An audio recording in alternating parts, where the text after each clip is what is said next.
Hello everyone. तो कैसे हैं आप सब लोग। आई होप आप लोगों ने मेरी लास्ट वीडियो देखी हो जिसमें हमने आरबीआई के बारे में पढ़ा था कि आरबीआई क्या है, इसके कौन कौन से बोर्ड ऑफ डायरेक्टर होते हैं, सेंट्रल बोर्ड ऑफ डायरेक्टर क्या है और लोकल बोर्ड क्या है। तो गाइस आप लोगों ने वो देखा होगा। प्लस मैंने आप लोगों को एक चीज़ और कराई थी कि सब्जेक्ट का मैंने ओवरव्यू करवाया था कि सब्जेक्ट में क्या है, प्लस हमें किस तरीके से पढ़ना चाहिए, किस चैप्टर्स पे ज़्यादा फोकस करना चाहिए, किन चैप्टर्स पे कम फोकस करना चाहिए। तो गाइस हम लोगों ने यहाँ तक पढ़ लिया था। तो गाइस आज हम लोग जो पढ़ने वाले हैं दैट इज़ आरबीआई का सेकेंड पार्ट। तो देखते हैं इसमें क्या है। Functions of RBI. देखो मैंने आप लोग को बोला था कि reserve Bank of India act में से एक क्वेश्चन जरूर आएगा, एक क्वेश्चन जरूर आएगा। इसका मतलब 5 मार्क्स तो आपके पक्का होने ही चाहिए इसमें से। प्लस मैंने बोला था कभी कभी 2 क्वेश्चंस भी आ जाते हैं। तो 2 क्वेश्चंस आ जाते हैं तो फिर आप लोग को उस हिसाब से तैयारी करनी है। मतलब आप लोग को 2 क्वेश्चन की तैयारी तो करनी ही करनी है, लेकिन कभी एक आ जाता है तो कभी 2 भी आ जाते हैं। आज हम लोग पढ़ेंगे functions of RBI. Functions of RBI में हम काफ़ी सारे फंक्शंस पढ़ेंगे और उन फंक्शंस को इन डेप्थ स्टडी करेंगे। देखो आरबीआई के फंक्शंस में से एक क्वेश्चन उठ के आ सकता है। प्लस आरबीआई के जो फंक्शंस है ना वो सिर्फ आरबीआई एक्ट से गवर्न नहीं होते, वो अदर एक्ट से भी गवर्न होते हैं। अदर एक्ट से क्योंकि देखो आरबीआई बैंकों को रेगुलेट करता है तो बैंकिंग रेगुलेशन एक्ट आ जाता है। आरबीआई इंश्योरेंस को रेगुलेट करता है तो ईडा आ जाता है, इंश्योरेंस रेगुलेटरी डेवलपमेंट अथॉरिटी। तो गाइस हम लोग आज इन डेप्थ स्टडी करेंगे कि किस तरीके से आरबीआई कौन कौन सी चीज़ों को रेगुलेट करता है। तो करते हैं स्टार्ट। Functions of RBI.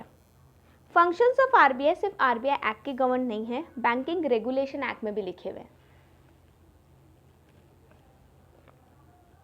अगर आपको याद हो तो मैंने आपको एक चीज़ बताई थी कि आरबीआई बैंकों को रेगुलेट करता है। ये कहाँ लिखा है? तो ये लिखा है बैंकिंग रेगुलेशन एक्ट 1949 में कि आरबीआई हमको रेगुलेट करो। खुद बैंक से बोलती है आरबीआई हमको रेगुलेट करो। और प्लस आरबीआई एक्ट भी बोलता है, आरबीआई ये बोलता है कि मैं बैंकों को रेगुलेट करूँगा। तो इसका मतलब ये चीज़ें कहाँ लिखी है? ये चीज़ें दोनों एक्ट में लिखी हुई है, आरबीआई एक्ट 1934 और banking regulation act 1949। Plus FEMA foreign exchange management act 1999, वहाँ पे भी आरबीआई ही गवर्न करता है। क्यों ऐसा? वो ऐसा इसलिए बच्चों क्योंकि क्योंकि आपको पता है फेमा क्या करता है? फॉरेन करेंसी का ट्रांजैक्शंस देखता है। मतलब डॉलर दो रुपी लो, रुपी दो डॉलर दो, डॉलर दो रुपी लो, रुपी लो डॉलर दो। इसका मतलब यहाँ पे जब फॉरेन करेंसी की बात हो जाती है तो पैसों से रिलेटेड फॉरेन करेंसी से रिलेटेड सारे मैटर्स कौन देखता है? आरबीआई देखता है। गवर्नमेंट सिक्योरिटीज एक्ट, गवर्नमेंट की जितनी भी सिक्योरिटीज इशू होती है whether it is for state government, central government, तो सारी सिक्योरिटीज को रेगुलेट कौन करता है? आरबीआई करता है। Payment and settlement system act 2007, ये भी आरबीआई के अंडर में आता है। क्यों? क्योंकि आपको पता है पेमेंट एंड सेटलमेंट का मतलब चेक काटा आपने, चेक में सारा अमाउंट भरा और फिर आपने आगे किसी और को पेमेंट दे दिया। तो गाइस आपको पता है जब भी आप लोग एक बैंक से दूसरे बैंक में चेक देते हो, जैसे आपका अकाउंट है पीएनबी बैंक में और आपने किसी को चेक दिया है जिसका अकाउंट है एसबीआई बैंक में, वो क्लियर कैसे होता है? वो क्लियर ऐसे होता है कि इन सारे बैंकों का अकाउंट होता है आरबीआई। आरबीआई क्या करता है? पीएनबी से पैसे काटेगा और एसबीआई में डाल देगा। तो ये पेमेंट एंड सेटलमेंट सिस्टम कौन संभालता है? आरबीआई संभालता है। एक एक देखते हैं इसको अच्छे से। आपको ये मैंने ओवरव्यू बताया, अभी हम इनको इन डेप्थ स्टडी करेंगे। सिर्फ मैंने अभी आपको सिर्फ ओवरव्यू बताया। Functions of RBI. Banking function, issue bank note, monetary policy function, foreign exchange management, banking regulation and supervision, public debt function, regulation and supervision of cooperative society, regulation and supervision of NBFC, regulation of derivative and money market instrument, financial inclusion and development function, payment and settlement function and consumer protection function. ये सारे के सारे RBI के functions हैं। अब हम लोगों को क्वेश्चन कैसे आएगा? आपको किसी भी एक फंक्शन पे डायरेक्ट क्वेश्चन पूछा जा सकता है। जैसे कि पूछा जा सकता है कि कंज्यूमर प्रोटेक्शन एक्ट में आरबीआई का क्या रोल है, तो आप उस हिसाब से आंसर दे देना। तो एक एक को देखते हैं आराम से। सबसे पहला है बैंकिंग फंक्शन। बैंकों का बैंक कौन है? Father of all the banks कौन है? आरबीआई। देखो ये एक्सेप्ट करता है डिपॉजिट। लेकिन देखो, जैसे पब्लिक डिपॉजिट किसको कराती है, बैंकों को पैसा जमा कराती है ना, ऐसे पब्लिक आरबीआई को पैसा डिपॉजिट नहीं करा सकती। पब्लिक पैसा डिपॉजिट कराती है बैंकों को, लेकिन बैंक कहाँ डिपॉजिट कराते हैं, आरबीआई को। गवर्नमेंट अपना अकाउंट कहाँ खोलती है, आरबीआई के पास। तो एक्सेप्ट डिपॉजिट का मतलब होता है सारे के सारे अकाउंट्स किसके पास खुलते हैं, आरबीआई के पास खुलते हैं। किसके, सारे बैंकों के, plus government accounts. Lend to government, government को लोन देता है जब भी गवर्नमेंट को पैसों की जरूरत होती है। जैसे कोविड के टाइम पे जब गवर्नमेंट को पैसों की जरूरत थी, तो वो आरबीआई को बोल सकता है कि आरबीआई मेरे को पैसों की जरूरत है। अगर आरबीआई के पास पैसा रखा हुआ है तो आरबीआई क्या कर सकता है, गवर्नमेंट को लोन दे सकता है। Purchase and sales bonds, RBI government of India के बिहाफ पे पब्लिक से परचेज कर सकता है बॉन्ड्स, और सेल भी कर सकता है। जैसे गवर्नमेंट ऑफ इंडिया को या फिर राजस्थान किसी भी स्टेट गवर्नमेंट को पैसों की ज़रूरत है, और आरबीआई से बोला आरबीआई थोड़ा पैसा दे दो। आरबीआई ने बोला मेरे पास अभी पैसा नहीं है और मैं ज़्यादा करेंसी इशू नहीं कर सकता, क्योंकि अगर मैंने ज़्यादा करेंसी इशू की तो पब्लिक में ज़्यादा करेंसी हो जाएगी और इन्फ्लेशन की कंडीशन आ जाएगी। तो गवर्नमेंट ऑफ इंडिया ने या फिर स्टेट गवर्नमेंट्स ने बोला कि अब क्या करें, तो उन्होंने बोला कि अब कुछ नहीं करते, ऐसे करते हैं एक बॉन्ड्स बनाते हैं जिसको हम प्यार से बोलते हैं ट्रेजरी बिल। ट्रेजरी बिल हम पब्लिक को इशू करेंगे आपके नाम पे, गवर्नमेंट के नाम पे, और पब्लिक से पैसा ले लेंगे। अब अगर ये काम कौन कराएगा, गवर्नमेंट का सारा काम ये काम कराएगा आरबीआई। परचेज भी आरबीआई करता है, जैसे कि गवर्नमेंट के पास जब पैसा आ जाता है तो पब्लिक से सारे बॉन्ड्स परचेज कर लेता है। रीडिस्काउंट बिल ऑफ एक्सचेंज, देखो बिल ऑफ एक्सचेंज क्या होता है। बिल ऑफ एक्सचेंज का मतलब होता है जब कोई भी हम लोग उधार पे सामान लेते हैं, क्रेडिट पे परचेज करते हैं, क्रेडिट पे सेल करते हैं, तो वहाँ पे एक बिल इशू होता है बीआर और बीपी जिसके नाम बोलते हैं, जिसको बिल रिसीवेबल या बिल्स पेबल बोला जाता है। वो बीआर और बीपी से क्या होता है, वो बीआर और बीपी डिस्काउंट कराया जाता है बैंक्स के पास जब बैंकों को पैसों की ज़रूरत होती है। बैंकों को नहीं, पब्लिक को पैसे की ज़रूरत होती है। लाइक मान लो मिस्टर ए ने मिस्टर बी को एक बिल इशू किया और मिस्टर बी ने बोला कि मैं 3 महीने में पैसे दे दूंगा। अब मिस्टर ए को 1 महीने में पैसे की ज़रूरत पड़ गई, तो वो किसी बैंक के पास जाके उसको डिस्काउंट करा के आ गया, जैसे कि एसबीआई बैंक के पास जाके डिस्काउंट करा के आ गया। अब एसबीआई बैंक के पास वो डिस्काउंट करा के आ गया, लेकिन अगर मान लो उस एसबीआई बैंक को भी पैसों की ज़रूरत पड़ गई तो आगे, तो एसबीआई बैंक को अगर पैसों की आगे ज़रूरत पड़ गई तो एसबीआई बैंक किससे कराएगा आगे फर्दर डिस्काउंट, आरबीआई से, और आरबीआई से पैसे ले लेगा। इसको बोलते हैं रीडिस्काउंट, क्योंकि डिस्काउंट तो एक बार हो गया ना एसबीआई के पास, जब मिस्टर ए डिस्काउंट करा के गए थे तब एक बार डिस्काउंट तो हो गया। अब जो होगा वो क्या होगा, रीडिस्काउंट होगा। NBFC non banking finance company, मिथुर फाइनेंस हजारों लोगों को लोन देता है, तो ये इनको भी कौन रेगुलेट करता है, हमारा आरबीआई। एक्सचेंज एंड रेमिटेंस, सारे के सारे जैसे कि एक्सचेंज वगैरह का काम होता है, कितना पैसा इंडिया में आना चाहिए, कितना पैसा नहीं आना चाहिए, वो सारा फंक्शन आरबीआई देखता है कि बाहर से कितना डॉलर आना चाहिए, कितना डॉलर नहीं आना चाहिए। तो बैंकिंग फंक्शंस में इसका क्या क्या है, एक्सेप्ट डिपॉजिट, सारे बैंकों से डिपॉजिट लेता है, गवर्नमेंट को लैंड करता है, पैसा उधार देता है, परचेज एंड सेल्स बॉन्ड्स, अगर उसके पास पैसा नहीं है तो गवर्नमेंट के बिहाफ पे बॉन्ड्स इशू कर देता है और मार्केट में सेल कर देता है, और जब गवर्नमेंट के पास पैसा आ जाता है तो उस बॉन्ड को दोबारा रीपरचेज कर लेता है। रीडिस्काउंट कर देता है bill of exchange, bill of exchange जो बैंक्स ने डिस्काउंट करके रखे हैं उसको दोबारा फर्दर डिस्काउंट करने को क्या बोलते हैं, रीडिस्काउंट। एनबीएफसी का ट्रेड किया जाता है और एक्सचेंज और रेमिटेंस का काम किया जाता है। तो यहाँ पे ये इसके बैंकिंग फंक्शंस है। और देखते हैं, ये देखो ये बैंक है, बैंकिंग फंक्शन में देखो इस तरीके से आरबीआई क्या करता है, इंडिविजुअल को जैसे लोन देना, मॉर्गेज करवाना, ठीक है, लेकिन आरबीआई डायरेक्ट पब्लिक को लोन नहीं देता, आरबीआई बैंकों को लोन देता है, गवर्नमेंट को लोन देता है, और गवर्नमेंट बैंक फिर हमें देती है, हम पब्लिक को कौन देती है, बैंक्स वगैरह देती है। तो इन सबको रेगुलेट कौन करता है, आरबीआई करता है। इशू बैंक नोट, जितनी भी इंडिया में करेंसीज चलती है जो लीगल टेंडर करेंसी बोला जाता है, जैसे कि 2000 की करेंसी है, 500 की करेंसी है, या 1000 की करेंसीज को बंद कर दिया गया था, ये सबको कौन रेगुलेट करता है, इन सबको रेगुलेट करता है आरबीआई। लेकिन आरबीआई एक्ट में लिखा हुआ है कि आरबीआई मैक्स टू मैक्स कितने रुपए की करेंसी इशू कर सकता है, तो RBI max to max 10,000 rupees तक की करेंसी इशूज़ कर सकता है, उससे ऊपर नहीं करेगा, क्योंकि इसके एक्ट ने अभी अलाउ नहीं किया है। क्योंकि इससे बहुत ऊपर अगर बहुत बड़ी करेंसी हो जाती है तो may issue currency note not exceeding 10,000 rupees. कौन सा डिज़ाइन होगा, कौन सा मटेरियल होगा, किस फॉर्मेट में होगा, ये कौन डिसाइड करेगा? आरबीआई डिसाइड करेगा। अभी मैंने 2 दिन पहले ही नोटिफिकेशन देखा था कि आरबीआई ने बोला था कि जितनी भी करेंसीज हमारी होती है ना, उन करेंसीज पे गांधी जी के अलावा रविंद्रनाथ टैगोर के और 1-2 पर्सनालिटी है जिनके फ़ोटोज़ हम लोग डाल सकते हैं, सिर्फ गांधी जी की नहीं डालेंगे, अब उनकी भी डाली जाएगी। तो ऐसा नोटिफिकेशन अभी निकाला गया है, पर अभी ऐसी करेंसी मैंने देखी नहीं है मार्केट में, तो देखते हैं क्या होता है। डिज़ाइन करेगा, मटेरियल, फॉर्मेट, ये सब आरबीआई डिसाइड करेगा।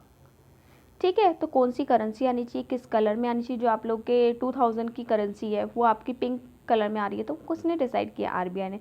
कौन सा मटेरियल होगा, जैसे पहले करेंसीज आप देखते हो बहुत बड़ी बड़ी हुआ करती थी, आजकल छोटी छोटी होती है।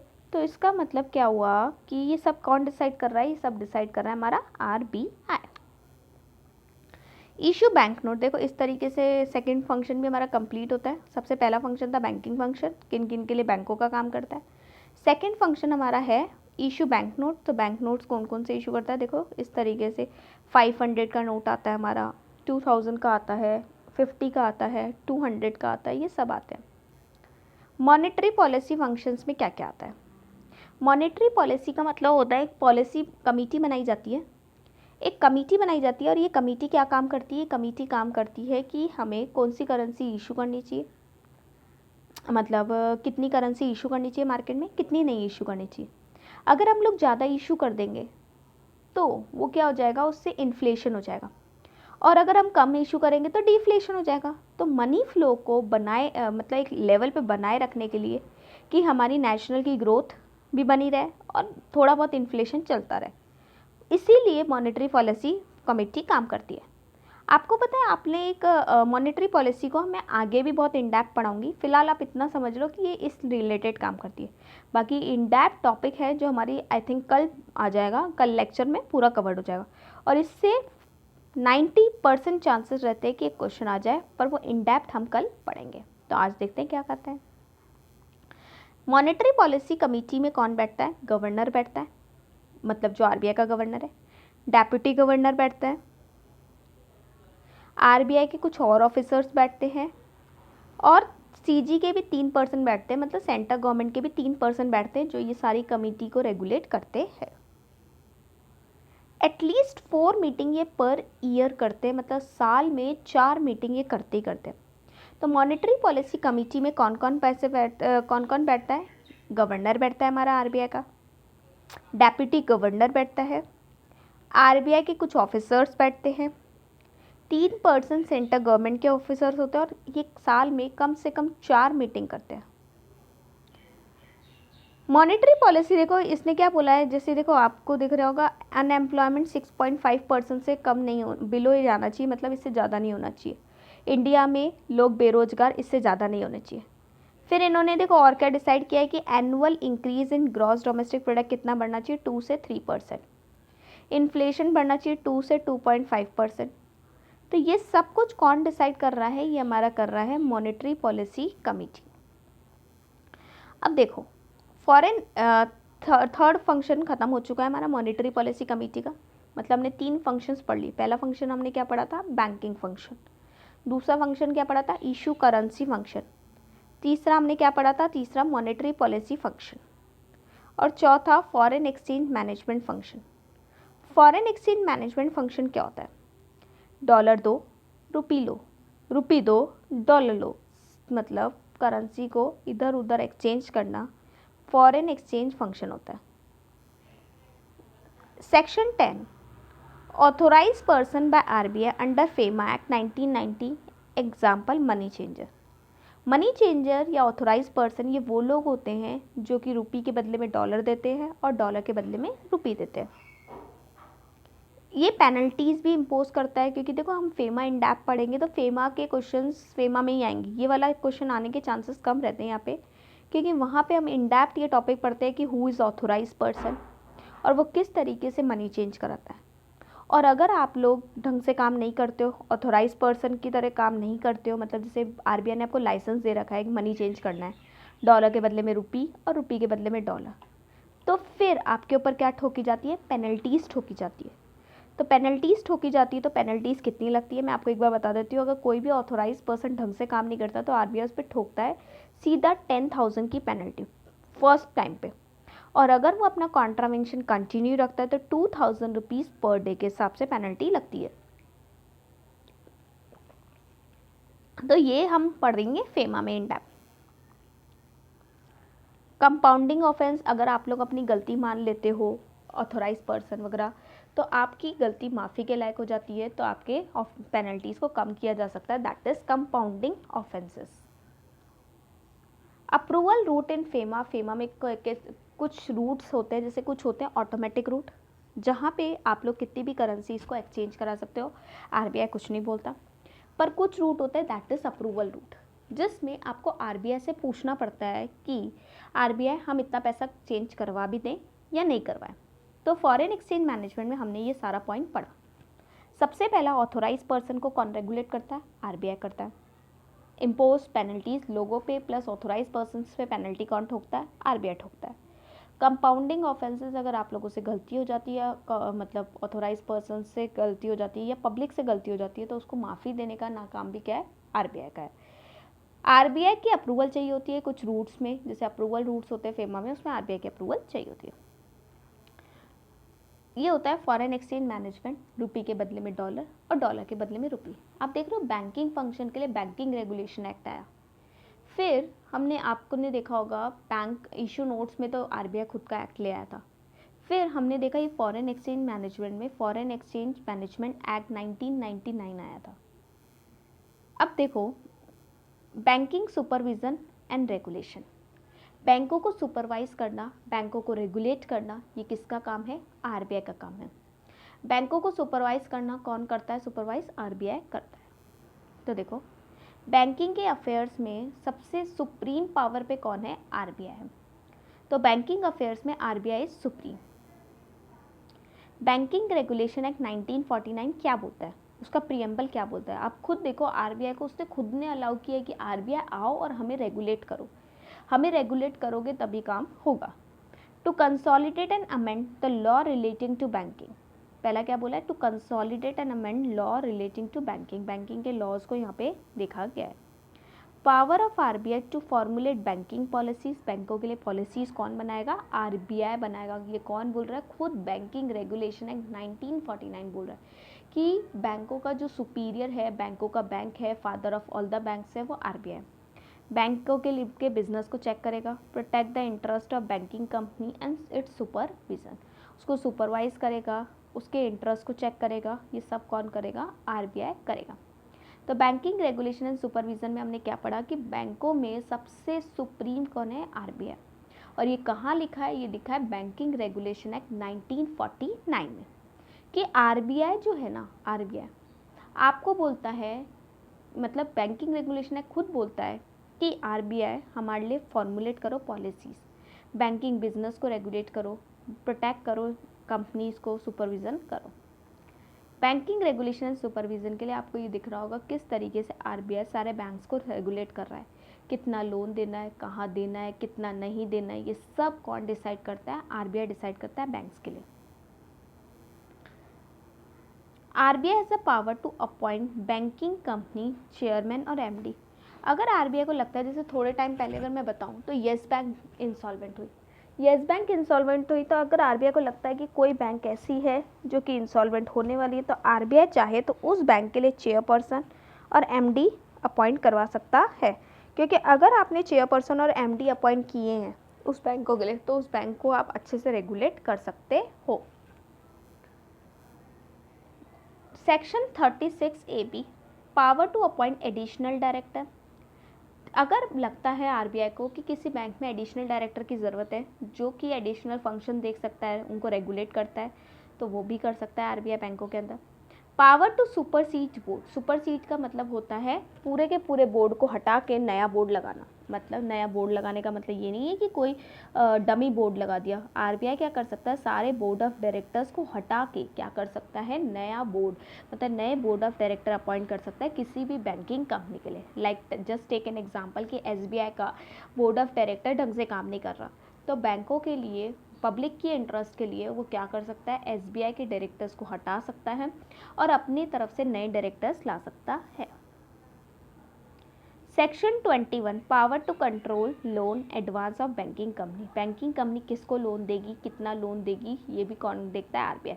देखो आपको सेक्शन लर्न करने की ज़रूरत नहीं है हर चीज़ में, लेकिन एक्ट जरूर देख लेना कि ये बैंकिंग फंक्शन कौन से एक्ट में रेगुलेट हो रहा है। तो बैंकिंग रेगुलेशन एक्ट 1949। ठीक है, तो हमने इस स्लाइड में क्या पढ़ा कि टू अपॉइंट कर सकता है किसी भी बैंकिंग कंपनी में चेयरपर्सन और एमडी। एडिशनल डायरेक्टर अपॉइंट कर सकता है। अगर सारे के सारे डायरेक्टर्स हमको गलत लगते हैं तो हम लोग सुपरसीड कर सकते हैं बोर्ड को और नया बोर्ड ऑफ डायरेक्टर अपॉइंट कर सकते हैं। लोन एंड एडवांस किसको देना है, कितना देना है, ये भी डिसाइड कर सकता है आरबीआई, बैंकों को बोल सकता है। मतलब RBI give direction to bank in public interest. मैंने आपको पहले ही बोला था आरबीआई जो भी काम करेगा वो किस में करेगा, पब्लिक इंटरेस्ट में करेगा। जैसे कि Joseph versus Reserve Bank of India का केस क्या होता, decision to wind up tottering और unsafe banking company in the interest of depositor में reasonably be left to the Reserve Bank not the court. मतलब कौन से बैंकिंग फंक्शंस को कम करना है, कौन से बैंकिंग फंक्शन को बंद करना है, ये आरबीआई डिसाइड करेगा पब्लिक इंटरेस्ट में। इसमें कोर्ट का कोई भी रोल नहीं होगा। पब्लिक डेप्ट फंक्शन, पब्लिक डेप्ट फंक्शन होता है कि कितना पब्लिक को डेप्ट देना है, कितना लोन देना है, कितना नहीं देना है, किस चीज़ के लिए ज़्यादा लोन देना है, किस चीज़ के लिए ज़्यादा लोन कम लोन देना है, ये कौन डिसाइड करता है, आरबीआई। आपको पता है आरबीआई पब्लिक को कभी भी डायरेक्टली लोन नहीं देता। आरबीआई लोन किसको देता है, आरबीआई कभी भी पब्लिक को डायरेक्टली नहीं देता लोन, बट आरबीआई ये बोलते हैं बैंकों को कि इस जगह लोन दो, इस जगह लोन मत दो। तो आरबीआई ये रेगुलेट करवाता है। गवर्नमेंट सिक्योरिटीज़ एक्ट 2006 से ही गवर्न होता है। आरबीआई नॉट टू क्वेश्चन, अच्छा आरबीआई जो भी डिसीजन लेगा ना कि कौन सी सिक्योरिटीज़ इशू होनी चाहिए पब्लिक में, गवर्नमेंट ऑफ इंडिया के बिहाफ पे, या कौन सी सिक्योरिटी नहीं होनी चाहिए, या कितना लोन किस सेक्टर में देना चाहिए, किस सेक्टर में नहीं देना चाहिए, वो कोई भी हर डिसीजन आरबीआई का खुद का होगा। क्वेश्चन ऑफ लॉ वहाँ पे नहीं बैठेगा, किसी भी तरीके से लॉ में उसको क्वेश्चनिंग नहीं किया जाएगा। तो गवर्नमेंट सिक्योरिटीज़ एक्ट में यही बोला गया है कि RBI not to be question any in the court of law. आगे देखते एक बार, if RBI issue securities to commercial bank, अगर आरबीआई ने कोई सिक्योरिटीज़ कमर्शियल बैंक को इशू की है, जैसे मान लो हमारी आईसीआईसीआई बैंक है और उसके पास खूब पैसा पड़ा है, आरबीआई चाहती है कि वो पैसा पब्लिक में ना जाए, क्योंकि पब्लिक में वो पैसा नहीं इशू करना चाहती, क्योंकि पब्लिक के पास मान लो बहुत पैसा ऑलरेडी पड़ा है। तो आरबीआई चाहती है कि वो पैसा पब्लिक में नहीं जाए। तो आरबीआई ने किसको बोला, आईसीआईसीआई बैंक को बोला कि आप पब्लिक में वो पैसा इशू मत करो, आप हमारी सिक्योरिटीज़ खरीद लो और उसके बदले में हम आपको इतना रेट ऑफ इंटरेस्ट दे देंगे। तो अगर आरबीआई बोलता है तो एसबीआई को खरीदना ही, आईसीआईसीआई को खरीदना ही पड़ेगा। मतलब आरबीआई का बात को बैंक को मानना ही पड़ेगा कि अगर उसके पास पैसा है तो आप वो चीज़ कोई भी क्वेश्चनिंग नहीं कर सकते in the law. If RBI issue securities to commercial bank and if bank are not agree then even no commercial bank can file case against RBI। ठीक है, तो अगर आईसीआईसी बैंक को लगता है कि नहीं मैं ये सिक्योरिटीज़ नहीं खरीदना चाहता ये और आरबीआई मुझे ज़बरदस्ती कर रहा है, तो वो कोई केस कोर्ट में फाइल नहीं कर सकती, उसको खरीदना ही पड़ेगा, क्योंकि आरबीआई ने बोला है। और आरबीआई जो भी काम बोलता है वो पब्लिक इंटरेस्ट में बोलता है, पब्लिक के वेलफेयर के लिए बोलता है। हो सकता है वो इसलिए नहीं चाहता हो कि ज़्यादा पैसा मार्केट में जाए, तो ज़्यादा पैसा जाएगा तो क्या हो जाएगा, इन्फ्लेशन बढ़ जाएगा। इस तरीके से आरबीआई पब्लिक डेप्ट को रोकता है या बढ़ाता है। अगर जैसे जीएसटी के टाइम की हालत हो या डीमोनेटाइजेशन के टाइम की हालत हो जहाँ पे लोगों का बिल्कुल पैसा नहीं था, तो आरबीआई बल्कि बोलता है कि पैसा दो, उस टाइम पे बल्कि बैंकों को बोलता है पैसा दो, लेकिन जहाँ पे उसको लगता नहीं देना चाहिए तो वो मना कर सकता है। 7 point, regulation and supervision of cooperative society.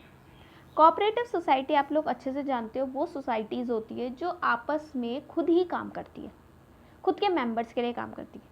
जैसे कि हमारी गोकुलधाम सोसाइटी, या फिर आपकी मम्मियाँ क्या करती है, किटी भरती है। किटी में मान लो 20 मेंबर्स है और 20 मेंबर्स 2,000 रुपीज़ दे रहे हैं, तो 2000 इंटू 20 जब आप लोग करोगे that means it is 40,000 rupees.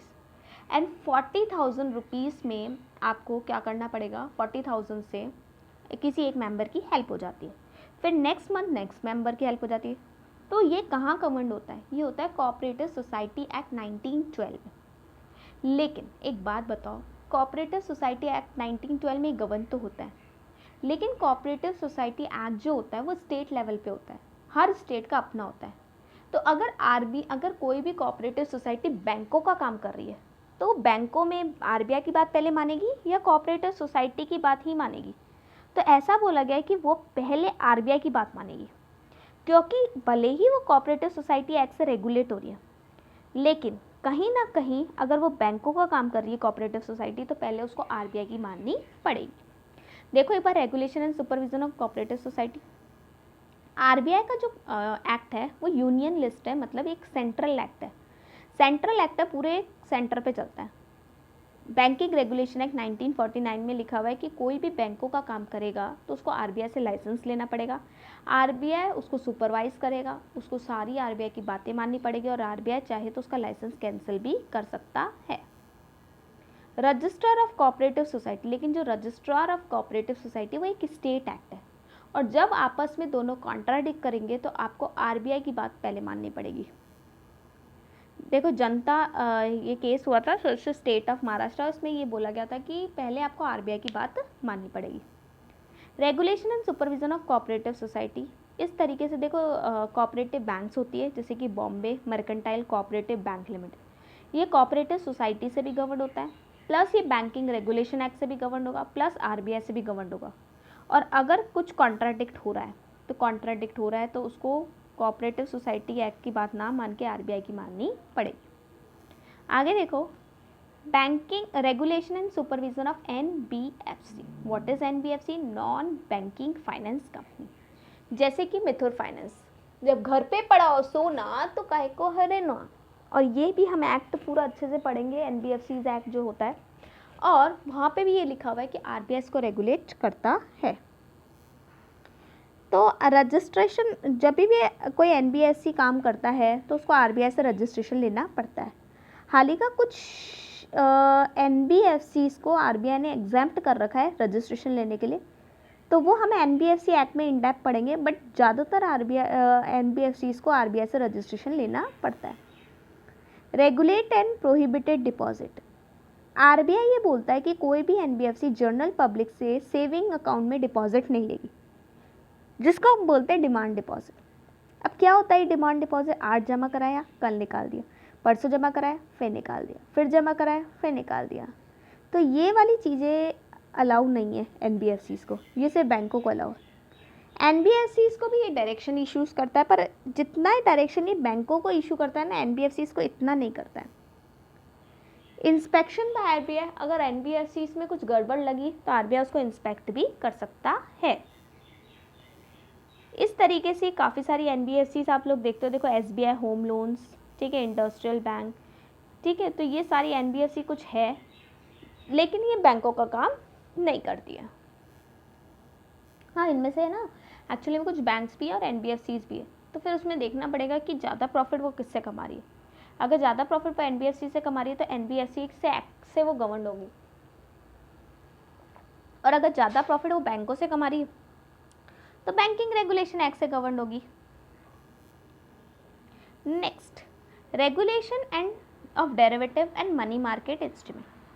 तो मनी मार्केट को भी कौन रेगुलेट करता है? हमारा आरबीआई करता है। What is money market? Money market वो मार्केट होता है जहाँ पे पैसा एक साल तक के लिए लगता है और जहाँ पे शॉर्ट टर्म सिक्योरिटीज इशू की जाती है। डेरिवेटिव कॉन्ट्रैक्ट वो कॉन्ट्रैक्ट होते हैं जहाँ पे ये बोला जाता है कि इसकी वैल्यू किसी ना किसी दूसरी चीज़ से ड्राइव हो रही है, जैसे कि कमोडिटी डेरिवेटिव होता है, लाइक ऑयल डेरिवेटिव, तो ऑयल की प्राइसेस बढ़ जाएगी तो उसकी सिक्योरिटीज़ की प्राइसेस भी बढ़ जाएगी। बैंक इन्वॉल्व, स्वैप आपने सेबी में पढ़े होंगे, जैसे इक्विटी स्वैप होता है, स्वैपिंग कर लेते हैं हम लोग पहले से, ठीक है, तो ये सब कुछ भी आरबीआई देखता है। ये हमारे मनी मार्केट इंस्ट्रूमेंट होता है, देखो जैसे कि short term asset back securities होती है। फॉरेन एक्सचेंज स्वैप मतलब आज डॉलर को बुक करा लो क्योंकि कल डॉलर और महंगा हो जाएगा। ट्रेजरी बिल हो गया, है ना, ट्रेजरी बिल हो गया, सर्टिफिकेट ऑफ डिपॉजिट हो गया, ये सब आरबीआई रेगुलेट करता है। Financial inclusion and development function, financial inclusion बोले RBI take all action for financial literacy of public. देखो हर कोई पढ़ा लिखा नहीं है, इंडिया में आप लोग जानते हो लिटरेसी रेट कैसी है, कुछ ही लोग पढ़े लिखे हैं। तो ऐसे में लोगों तक आरबीआई की सारी बातें पहुंचाना, बैंकों की सारी बातें पहुंचाना, बैंकों को किस तरीके से रेगुलेट किया जाता है वो बताना, वो भी कौन देखता है, आरबीआई देखता है।